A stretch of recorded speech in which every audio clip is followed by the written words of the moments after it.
Father's Day came, and my daughter surprised her father-in-law with a brand new car worth $50,000. Then she turned to me and told me I had until Sunday to pay her mortgage. I remember asking if she had at least gotten me a small gift. Her cold, flat no hit harder than I expected. It erased years of sacrifice in one syllable. That night, I left a note on the counter and walked out of the house. The next morning, my phone showed 63 missed calls.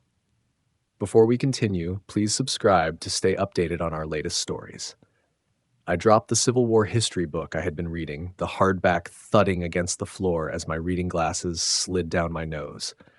My heart pounded against my chest like it was trying to escape. Diana never bothered to knock anymore. She stood there in the doorway, arms folded tight, her shadow stretching across the little guest room that had become my whole world. The light from the hallway turned her face into a dark outline, but her voice carried all the warmth of a January morning in Nebraska. "Dad, you remember the mortgage is due Monday, right?" Every word came out sharp and cold. "If not," she added, "I know a really nice nursing home." The book lay open between us, pages bent and fanned out like broken wings. My eyes landed on the chapter title, When Families Divide. I looked up at her, the same daughter who once crawled into my lap during thunderstorms. "Diana," I said quietly, "I always pay on time." My voice cracked like an old porch board. She just said, "That's cruel." "No," she corrected herself. "That's reality." Her heels clicked against the hardwood as she shifted her stance, her polished confidence filling the room. "We have obligations, real ones." I gripped the bedsheet until my hands trembled. 67 years of living had taught me plenty, but nothing prepared me for the moment when my own child would talk to me like a burden, something that needed managing. "I've never once been late with—" I started, but she waved her hand, slicing through my words like smoke. "Dad, please," she said. "Just make sure Monday happens." The room suddenly felt smaller, the air pressing in. The framed portraits of Civil War generals on the wall seemed to watch silently. Men who knew betrayal and what it meant to be blindsided by your own allies, but even they looked like they pitied me. "I understand you're stressed, sweetheart, but don't," she said sharply. Just one word, but it hit harder than any slap. "Do not make this harder than it needs to be." She turned, her blonde hair swaying like a curtain closing on a scene I never agreed to watch. Her heels clacked in rhythm as she walked down the hallway, each click a reminder of how far she had drifted. The sound faded as she climbed the stairs back to Brandon and their world of wine and television. I sat there in the quiet, the lamp casting a soft yellow glow over my chair. The house groaned, settling into its old bones. Above me, their laughter floated down. Light, careless laughter that belonged to people who never worried about rent or food or dignity. My Civil War book still lay open on the floor. I bent down, my joints protesting, and picked it up. The chapter stared back at me. When brothers turn against brothers. The words tasted bitter now. I smoothed the wrinkled pages with shaky hands. The author had written about families torn apart by war, sons turning on fathers, daughters choosing sides. Back then, those stories felt like history lessons. Now they felt personal. The framed picture of Virginia sat on my nightstand, her smile captured forever in silver. She had been gone 5 years, but I still talked to her sometimes, still asked for advice. Tonight, her eyes seemed to ask a question I could not bring myself to answer. I set the book aside and lifted her picture. The metal frame felt cool and steady in my palm, the weight familiar and grounding. There she was, Virginia in her Sunday dress, that patient smile that carried me through 43 years of marriage, 3 miscarriages, and 1 beautiful daughter. One daughter who had just threatened to put me in a nursing home. My vision blurred. I blinked fast, refusing to let the tears fall. Men my age were not supposed to cry, especially not over their own children. But as I held that picture, memories flooded back to when life still felt hopeful. The year was 2023, and that same photo took me straight to the Sunday afternoon when everything began to change. Diana had been right here in this very room, though back then it was her kitchen, bright and full of warmth, smelling like pot roast and dreams. "Dad, it will be perfect," she had said, her eyes shining the same way they used to when she was 7 and begging for a puppy. "We will be one big family." I had wrapped both hands around my coffee mug, studying her face for any sign of hesitation. Are you sure? I do not want to be in anyone's way. In the way? She had laughed, really laughed, like I had told the best joke in the world. You are joking. We have dreamed about this. Brandon, her husband, nodded from across the table, his fork suspended halfway to his mouth. It makes perfect sense, Raymond. Why should you stay alone in that big house? The big house. Our house, mine and Virginia's. 4 bedrooms, 2 bathrooms, the kitchen where she had baked Christmas cookies for 30 straight years. The living room was where Diana had taken her first wobbly steps. The master bedroom, the same room where Virginia had taken her final breath. That day, as I watched my daughter's face glow with what I thought was real happiness, something inside me stirred, something I had not felt since the day we buried Virginia. Hope. Hope that maybe I would not have to spend the rest of my life talking to walls and eating frozen dinners alone at the kitchen table. Just think about it, Dad, Diana had said, her hand covering mine, soft and sure. No more mowing the lawn, no more shoveling snow, no more rattling around that big empty house by yourself. The real estate papers lay between us, crisp and clean, black ink spelling out what 4 decades of work and memories were now worth, $180,000. Enough for Diana's down payment, enough for her dream home. Enough, I thought, to buy my way back into her life. That last night in our old house, I sat on the edge of my bed, surrounded by cardboard boxes labeled Raymond's Room in Diana's careful handwriting. The silver frame with Virginia's photo was the final thing I packed. I wrapped it gently in tissue paper, like a promise I was trying to keep to both of us. We are doing the right thing, aren't we, sweetheart? I whispered to her face behind the glass. Moving day had felt almost joyful. Diana and Brandon carried boxes, laughing and teasing each other. For the first time in a long time, the silence that had filled my life was gone.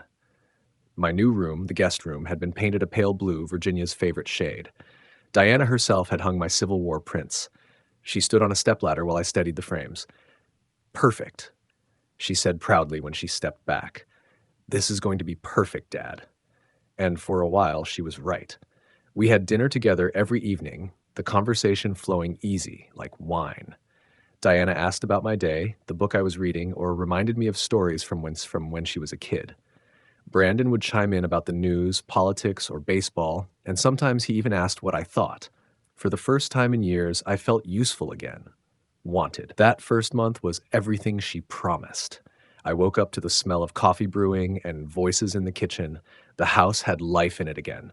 In the evenings, we would watch movies, share popcorn, and argue about which ending made more sense, like the family I thought I had lost forever. I can still recall the moment I believed I had made the right choice. It was 3 weeks after I moved in. Diana knocked softly on my door, actually knocked, and asked if I wanted to help plant tulip bulbs out front. For spring, she said, with dirt already under her fingernails, something to look forward to. We spent that afternoon together under a warm October sun, talking about colors and bloom times. I felt like a father again, not just an old man taking up space in someone else's home. But tonight, sitting in that same room with Virginia's photo in my hands, I realized those tulip bulbs were still buried out there, waiting for spring that might never come. I could not remember the last time Diana had knocked on my door, or the last time she had asked me anything beyond how I wanted my eggs cooked. The silver frame caught the lamp's glow, Virginia's smile flickering like a reflection in water. I brushed my thumb over the metal and whispered to the empty room, "When did that smile fade?" I moved to my armchair by the window to clear my head. Outside, the neighborhood lay quiet, every porch light guarding its own secrets. But I knew tomorrow something would change. I could feel it deep in my bones, the same way I could always sense a storm coming. The question haunted me. When did the smile stop? January 2024. That is when the cracks first started showing. It began small, with Brandon's greetings. For months, he had passed through the kitchen each morning with a cheerful, "Good morning, Raymond," coffee in one hand, laptop bag in the other. Then one Tuesday, it stopped. I was at the counter fixing my oatmeal when he breezed by like I was part of the furniture. "Morning," I said, hoping he just had not heard. Nothing, not even a nod. I told myself he was just busy. Maybe work had him stressed, maybe a project deadline. But the silence stretched on. Days, then weeks. Every kitchen encounter became an awkward dance. Me pretending everything was normal, him pretending I was invisible. The dinner table told the real truth. For months, we had eaten together every night, sharing stories about our days. Diana called them family dinners. But gradually, the chairs around me emptied. First, they skipped once a week, then every other night. Then it became every night. We ate earlier, Diana would explain when I asked, her tone light, almost apologetic. We did not want to disturb your reading time. But I could hear them, laughing together in the kitchen while I sat in the dark, microwaving my leftovers. Their voices carried through the walls like a party I was no longer invited to. By February, I started hearing whispers. Doors would click shut when I walked past. I would catch my name spoken in low tones, followed by silence the second they realized I was there. One night I heard Brandon say, "Too expensive to keep," before he saw me standing in the hall. "Hey, Raymond," he said quickly, too bright, too forced. "How's the book coming along?" By March, the complaints began, small ones at first. "Dad, could you turn the television down a bit?" Diana asked one evening, like I had been blasting it through the roof, when the volume was barely audible. Later that week, I overheard Brandon's voice from the kitchen. "Your father always leaves dishes in the sink." I started cleaning my own dishes right after every meal. One bowl, one spoon, washed, dried, and put away before anyone could say a word. But soon enough, they found something new to criticize. "Maybe we need some house rules," Brandon had said one night in March, using that firm, managerial tone of his, the kind people use when talking to a difficult tenant. House rules. In a home my money had helped pay for. That was when I started noticing how my world was shrinking piece by piece. My toothbrush and razor were moved out of the bathroom cabinet to make space for guest supplies. My favorite chair in the living room slowly disappeared under their things. Diana's laptop, magazines, decorative pillows, all piled like I did not exist. The kitchen cabinets were rearranged without a word, and somehow my coffee and cereal ended up on the highest shelf out of reach of my bedrooms. Once a refuge, had turned into a cell with a window. Days started blending together. I would stay in that room from sunrise to nightfall, stepping out only to grab food or use the bathroom. The house that had once felt like a second chance now felt like walking through enemy territory. And the worst part was not their coldness. It was what it was doing to me. I started tiptoeing around them, careful with every word, every breath. I spoke softer, moved slower, tried to take up less space, hoping it would earn back their kindness. But somewhere along the way, I had stopped being family and become a problem that needed managing. It had not happened overnight. It crept in quietly, one reasonable change at a time. The television volume, the dishes, the bathroom schedule, even how I moved around the house. Each new rule sounded small on its own, but together they built a cage I had helped pay for. I kept telling myself that if I just followed along, peace would return. But it never did. All it did was erase me from their world, until I was invisible, yet still painfully there. 3 months. That is all it took for my daughter's dream house to become my nightmare. That evening, I heard an engine outside. The sound cut through my thoughts like a blade. Strange. Diana's Toyota was already parked in the driveway, and Brandon's truck sat beside it. I pulled the curtain back and stared into the fading light. Something told me tomorrow would bring answers I was not ready to face. The first thing that caught my eye was the shine, a flash of silver bright enough to sting. I had stepped outside to grab the mail after 3 days of keeping to myself since the nursing home argument, but I froze halfway down the path. Sitting in our driveway was a BMW X3. Brand new. Silver paint gleaming, dealer tags still attached like jewelry price tags. It blocked my usual path to the mailbox, so I had to walk around it just to pick up the electric bill and grocery flyers. $50,000. The number repeated itself in my mind while my hand traced the car's smooth hood. I knew cars. 4 decades in construction meant plenty of lunch breaks with guys arguing about engines and payments. "Whose car is this?" I muttered, not expecting an answer. The front door opened before I could finish the thought. Diana came out first, Brandon right behind her. They both wore that same proud look I remembered from when she brought home perfect report cards. "Ours?" Brandon said, chest puffed out like he had just made vice president. "A BMW X3. $50,000. Every feature, every upgrade. The mail slipped from my hands, letters scattering across the driveway. I bent down slowly, my knees screaming, and picked them up while my mind started doing math. Interest rates, mortgage totals, what 18 months of payments looked like. Wouldn't it have made more sense to put that money toward the mortgage? I asked quietly, trying to keep my tone gentle. It was not criticism, just concern from someone who still cared. Diana's face changed instantly. The pride drained away, replaced by that cold, businesslike stare I had come to know too well. "Dad," she said, her voice sharp enough to cut, "don't interfere in our business." Brandon slipped his arm around her shoulders, both of them standing together like a team against the outsider. "I am not interfering," I said, holding the scattered mail to my chest. "I am just concerned." "Concerned about what?" Brandon snapped, stepping closer. "We are adults, Raymond. We can handle our own finances." Their finances, built on the sale of my house, sustained by the money I sent every month for their mortgage. I stepped back without thinking, an old reflex from too many quiet retreats. "Of course," I said evenly. "It's a beautiful car." The words hung there, empty and heavy.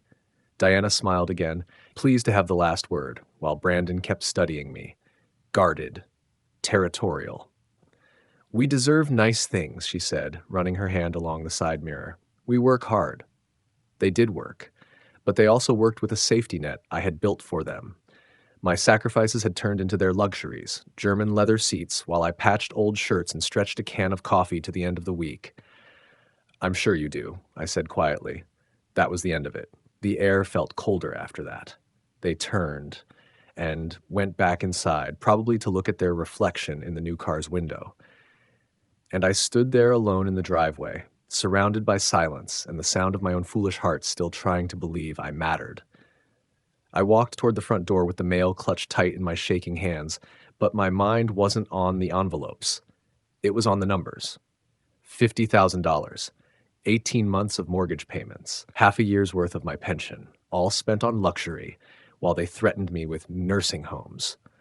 I bent down to pick up the envelopes scattered across the walkway, still running the math in my head. By the time I made it back inside, those numbers were carved into my thoughts like scratches in glass. That night, around 8:30, I sat at my small desk by the window. The lamp threw a weak yellow light over the bank statements spread out in front of me like evidence at a trial. I had tried to distract myself earlier, watched a little television, reheated last night's leftovers while they ate Chinese takeout upstairs. But the math kept circling back, eating at me. My glasses slipped down my nose as I arranged the paperwork in neat stacks, oldest to newest. Old habits die hard. I had been an engineer most of my life. Organization and accuracy were second nature. 6 months of mortgage payments, everyone carefully documented in my handwriting. $2,800 each month. That came from my $2,100 pension and another $700 I scraped together from my savings, which were shrinking fast. Next to my coffee mug sat the calculator, its little digital screen glowing with the harsh truth. My old house had sold for $180,000, money I used to give Diana and Brandon their down payment. Add 6 months of contributions to their mortgage, about $1,600 more. In total, I had poured $196,800 into their dream. That new car of theirs? The payments alone could have covered my groceries for 2 full years. I pulled my small notebook from the drawer, the one where I tracked every cent. Groceries, $20 a week. Stretching ground beef and pasta into 3-day meals. Coffee, $5, one small bag each month. My winter coat was held together with safety pins because $30 for a new one felt extravagant when they needed my help with the mortgage. While I went without, they spent $50,000 on German luxury. Through the window, the BMW glowed under the streetlight like a trophy. I stared at it, remembering how I had sold my own Toyota 3 months earlier. I'd told myself it made sense. One household didn't need 2 cars. Walking to the pharmacy and grocery store would be good exercise, I'd said. Now I saw the truth. They hadn't wanted me to have a car because it took up their precious driveway. My hands trembled as I gripped the calculator. When had I stopped being family and become their personal bank account? When had my love and generosity turned into something they felt entitled to? I count every penny just to cover your mortgage while you buy a $50,000 car, I whispered into the quiet room. Laughter floated down from upstairs. Soft, contented laughter. They were celebrating, probably raising a glass to their new toy while I sat here surrounded by proof of my own foolishness. Each bank statement told the same story. Raymond Dunsworth, loyal provider, says convenient victim. I ran my finger along the list of payments, feeling the paper give under the pressure. 18 months. This car represented 18 months of sacrifice, months of denying myself simple things so they could live comfortably. My wallet lay open beside the stack. The leather was worn thin, nearly empty. Inside sat my Medicare card and $23 in cash. Everything else I owned had been funneled into their life, their comfort, their future, one that didn't have room for me. The math didn't lie. With their combined income of $150,000 a year, they could have easily handled that mortgage without my help. They didn't need me. They used me. I wasn't family anymore. I was convenience with a pulse. I stood by the window and looked down at the car gleaming under the streetlight. Tomorrow, they'd drive to work with heated seats and leather upholstery, while I walked to the pharmacy in shoes I'd resoled twice. They'd adjust their climate control. I'd adjust my thermostat to save on gas. Somewhere along the way, I'd been playing the wrong game entirely. It hit me then. Love and exploitation can look the same on the surface. They can wear the same smile, use the same words, even call you dad with warmth in their voice. The difference is gratitude versus entitlement, respect versus dismissal, and they no longer respected me. They just expected me. The math was simple now. The math was simple now. I closed the ledger and looked up at the wall calendar. June 16th was circled in red, Father's Day, 2 months away. When that Sunday finally came, it felt heavier than the ones before. I took more care getting ready, pressed my shirt, combed my hair, even polished my shoes. Maybe today would feel different. Maybe it would remind me that I still mattered. At the top of the stairs, I paused. Voices drifted from the kitchen. Diana's voice, bright and full of energy. "Robert, happy Father's Day." Her tone hit me like sunlight after a long winter. Warm, genuine, the kind of joy I hadn't heard from her in months. "Come over tonight for dinner. We'll have your favorite pot roast and that chocolate cake you love." My chest swelled with cautious hope as I listened. Maybe today would be a turning point. She laughed softly, still on the phone. 6 o'clock will be perfect. Patricia will love the flowers I picked out. Flowers, pot roast, chocolate cake. For a moment, I let myself believe it, that today would be about family again, about something bigger than bank accounts and car payments. Maybe, just maybe, Father's Day would mean something after all. I stopped in the doorway of the kitchen and waited. I didn't want to interrupt whatever she was planning, but I positioned myself so she would have to notice me. Morning light filtered in through the blinds, glinting off her hair as she spoke animatedly, gesturing with her hands even though the person on the other end couldn't see her. "It's going to be wonderful," she said, voice glowing with pride. "A real celebration for someone who truly deserves it. Someone who deserves it." The phrase wrapped itself around me like warmth after a long winter. Maybe, after all these months of feeling like a ghost in my own home, today would remind me what it was like to be loved again. "See you tonight. Love you," she said before hanging up. I smiled quietly, letting myself believe for a second that the warmth in her voice had something to do with me. It was Father's Day, after all. My day. When she turned around, I expected her face to light up, maybe with a "Happy Father's Day," or at least something close. Instead, I got the same polite nod I'd been getting for weeks. "Good morning," she said flatly. No mention of the day, no flicker of recognition, just a businesslike greeting, the kind you give a stranger at a hotel desk. "Good morning," I answered, waiting for more. Waiting for the voice I just heard seconds ago. The laughter, the excitement, the affection. But it never came. She brushed past me toward the dining room, already on to the next task. The cheer in her voice, the love in her words, all of that had been for someone else. For Robert. For me, she had nothing but duty. I stood in the kitchen holding my empty coffee mug while she moved around, opening cabinets, clanging pans, humming softly as she prepared something special. The sounds were familiar, the rhythm of care, of celebration, but they weren't for me. Standing there, I realized what I'd been avoiding for months. In this house, there was only room for one father to be honored, and it wasn't me. I retreated to my room and sat for a while, listening to the noises downstairs. The cabinets, the pans, the soft laughter. The celebration was already taking shape, just not mine. Later, I heard the slam of car doors, followed by cheerful voices drifting in from the driveway. Curiosity pulled me from my chair. I straightened my shirt, smoothed my hair, and stepped out for the first time all day. The living room was alive with something I hadn't seen here in a long time: genuine warmth. Robert greeted me first, shaking my hand firmly, his grip strong and familiar.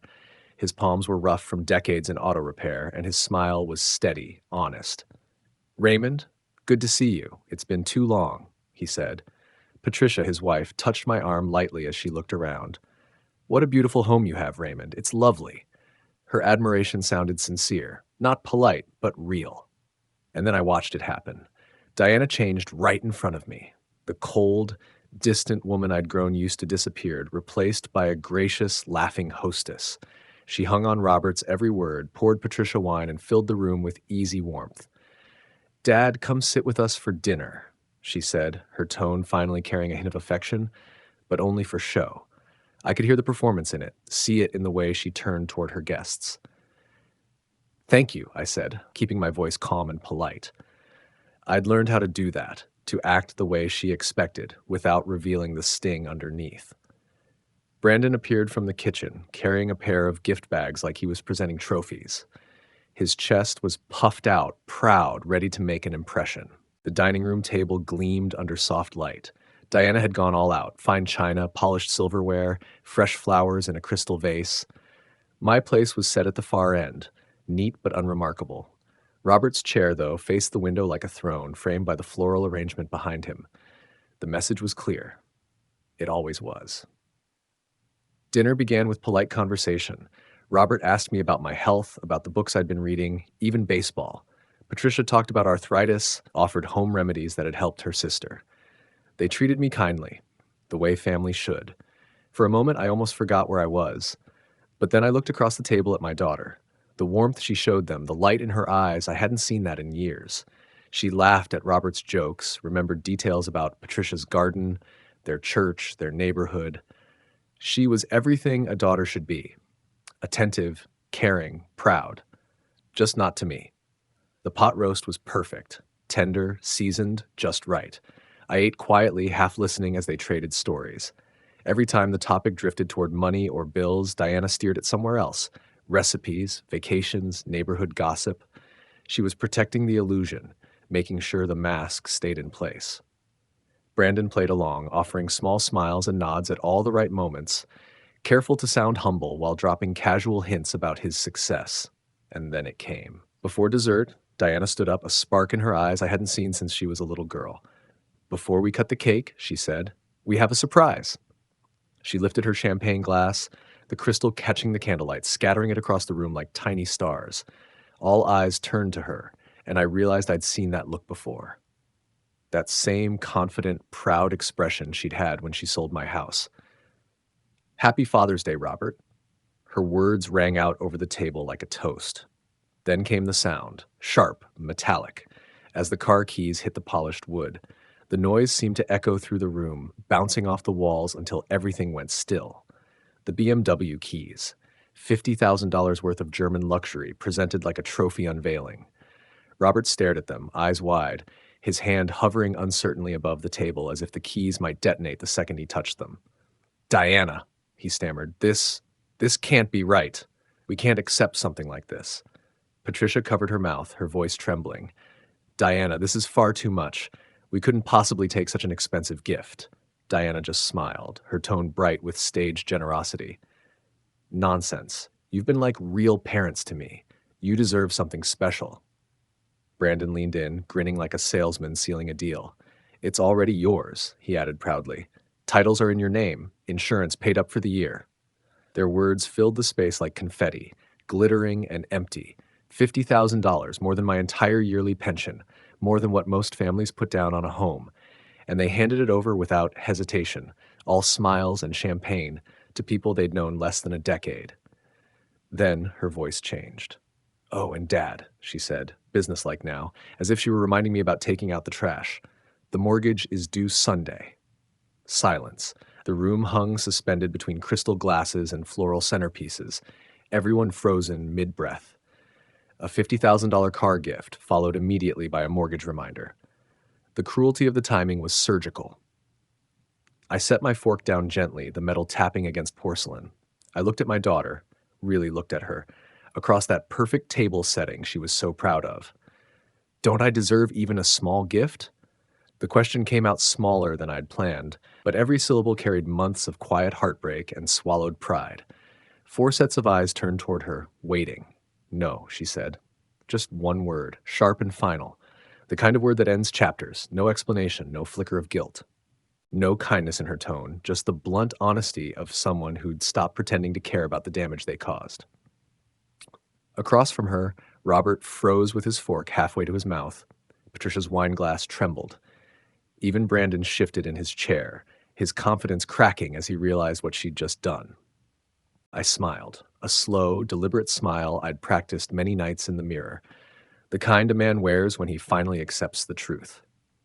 "Of course not," I said quietly. Then I pushed back my chair, slow and steady, letting the legs scrape across the hardwood floor. "Excuse me." The hallway stretched out in front of me like a release. Every step carried me further from their laughter, their lights, their performance. Behind me, I could hear the awkward shuffle of voices trying to fill the silence, pretending nothing important had just happened. But they knew. Everyone at that table knew. Something irreversible had shifted. I closed my bedroom door and sat on the edge of the bed. Downstairs, the laughter resumed, brittle and forced, glasses clinking, the sound of people eager to forget. I stared at the blue walls of my little room, realizing they had never felt like home. At 10 o'clock, I heard car doors slam and goodbyes shouted into the night. Robert's voice floated through the window, warm and grateful, half still trying to process the generosity he'd been shown. By 11:30, the house was quiet again, the kind of silence that seeps into your bones. I didn't sleep. I sat there, thinking the way an engineer thinks when faced with a problem. A lifetime of equations and logic had taught me how to balance inputs and outputs to make sense of imbalance. Tonight, the math was simple. I'd given everything and received nothing. It was time to correct the equation. Around midnight, I opened the dresser drawers. Every movement was precise, practiced. Old habits from the army days: fold tight, pack light, move clean. 2 suitcases were enough. There wasn't much to take. You don't accumulate many possessions when you live in someone else's house. From the small lockbox under the bed, I pulled the important things: passport, social security card, bank cards, a few documents that proved I was still a person, not a payment plan. The essentials for starting over. I left behind the expensive watch Diana had given me last Christmas, the one still in its box. I'd never worn it. Even then, I'd known her gifts came with strings attached. But I took Virginia's photo. Silver frame and all, she would have understood. In truth, I think she'd been whispering this decision to me for months. Then came the note.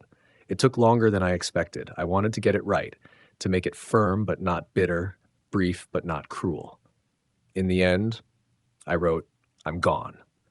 By the time you read this, I've stopped the mortgage payments and changed my will. I'm tired of being your bank, Raymond." I placed it on the kitchen table where they'd find it first thing in the morning, pinning it beneath the matching salt shaker Diana had been so proud of. My handwriting was steady, my signature formal, final. It didn't look like the note of a desperate man. It looked like a closing document. At 2:30, I opened the taxi app on my phone. It said 15 minutes. Just enough time to look around one last time, not in regret, but in relief. There was still plenty of time to finish what needed finishing. A few last looks around the house that had once promised comfort but turned into a cage built from my own generosity. I carried each suitcase out one at a time, careful not to make a sound that might stir the family upstairs. Every step down that hallway felt easier than the one before, like I was shedding weight I'd been carrying for years. The front door clicked softly behind me. Not a slam, not a scene, just quiet. That was how freedom should sound. The taxi pulled away from the curb, merging onto the empty stretch of highway. "Meadowview Motor Lodge," I told the driver. For the first time in months, I didn't have a plan for tomorrow. And for the first time in months, that uncertainty didn't scare me. It felt like breathing again. The night clerk at the motor lodge barely looked up from his crossword as I approached the counter, two suitcases rolling behind me like old dogs that refused to leave my side.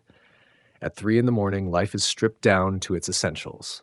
No questions, no judgment, just the exchange of credit card and key. How many nights? He asked without looking up. A week, maybe more, I said, sliding the card across the counter. He nodded, handed me a key card, and went back to his puzzle. Room 127 smelled faintly of cleaning solution and something new, maybe possibility. A single bed, a small desk, a television bolted to the wall. Modest, but mine. I hung my shirts in the narrow closet, spacing them evenly, old habits returning on autopilot. For the first time in months, I lay down without bracing for footsteps outside my door. When I woke, sunlight pushed through the curtains. My phone buzzed on the nightstand.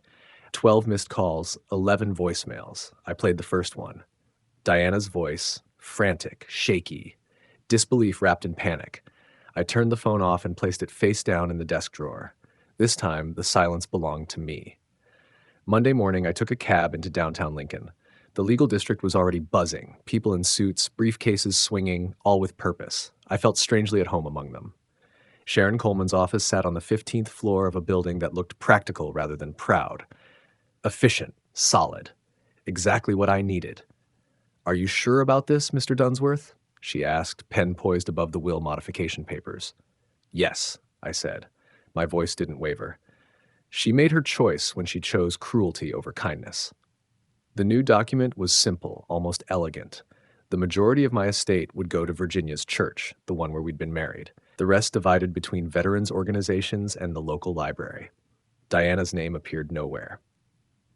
"Your daughter will receive official notice within 30 days, Sharon said as she slid the signed pages into a folder. I initialed every line page by page with the steady hand of a man putting his life back in order, not out of spite but out of balance. The ink dried quick and clean. Walking back to the motel, I felt something I hadn't felt since Virginia's funeral. Hope. Real. Quiet hope. The motor lodge didn't feel like a holding cell anymore. It felt like a starting line. That afternoon, I opened my laptop and started looking up rentals in Elkhorn, just south of Lincoln. Small houses with backyards, quiet streets, neighbors who waved but minded their own business. By evening, I crossed the street to the park with a cup of coffee and my Civil War book. The sunlight felt warmer than it had in years. A week passed in peace. Coffee at 6, breakfast at the diner next door, a walk to the park after, days stitched together with small, quiet freedoms. Then came Saturday. I was reading a biography of Eisenhower when the stillness changed. I didn't have to look up to know who was coming. You can feel desperation before you see it. Diana's Toyota came in too fast, stopping crooked across 2 parking spaces. I watched from the corner of my eye as they climbed out, their faces tight with panic, voices too loud for a place that had forgotten their noise. "Dad," she called, already crying. "Please, we were wrong. We're sorry. Come home." Her makeup was streaked, her movements jerky, all caffeine and guilt. I closed the book carefully, slipped the diner receipt between the pages to mark my place. "This isn't my home anymore, Diana," I said evenly. Brandon followed behind her, looking wrecked, hair uncombed, eyes red. "Old man, you can't just walk away. Listen, we have a mortgage." I stood, brushing off my pants. "You have a mortgage," I corrected. "I have freedom." The words landed hard. I saw it hit them both, that sudden recognition of the truth they'd been avoiding. For months, they'd convinced themselves that my help was permanent, my sacrifice endless. They'd mistaken love for obligation. Diana's voice cracked, thin with panic. "We'll change. I promise, Dad, we'll change." "We'll treat you better. We'll include you in everything," Diana said, her words tumbling out too quickly, like she was afraid silence might make the truth louder. I looked at her. Really looked. Behind the tears and trembling lip wasn't regret. It was fear. Not sorrow for what she'd done, but panic about what losing me would mean for her comfort. That difference mattered more than she could ever understand. "I'm buying a house in Elkhorn," I said evenly, watching the words sink in.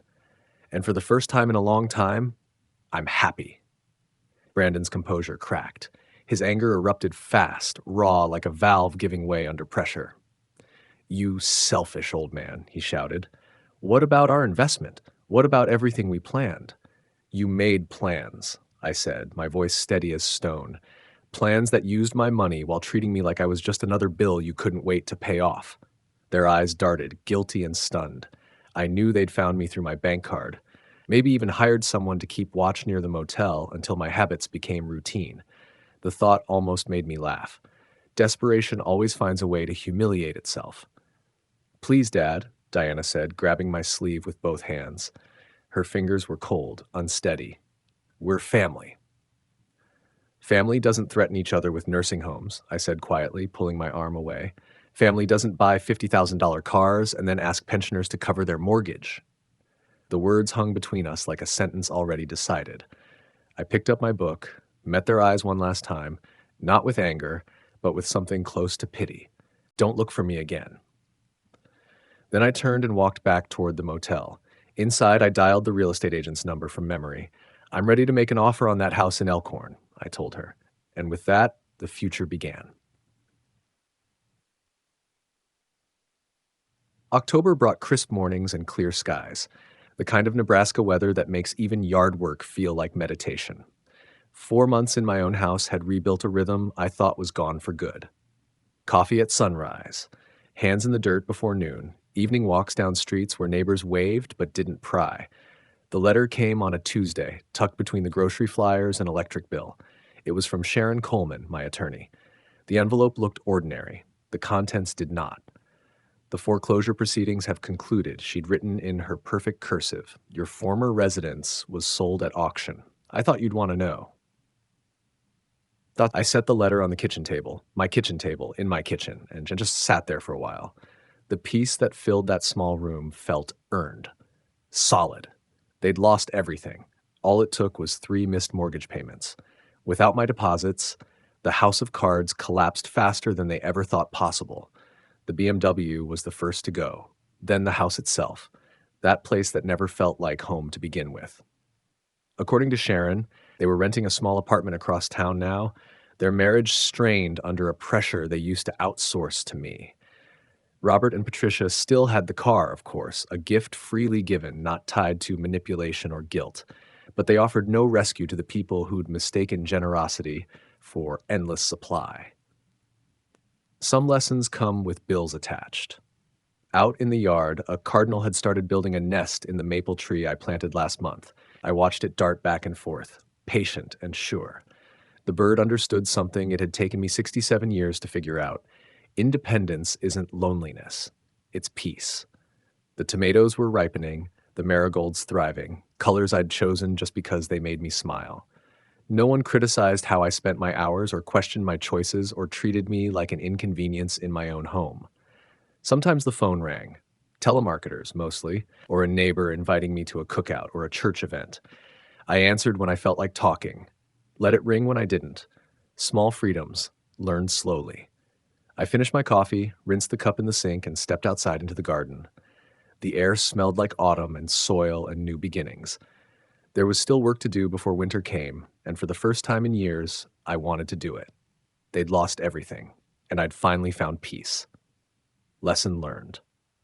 To hear the next story, click the box on the left. And as always, thank you for watching.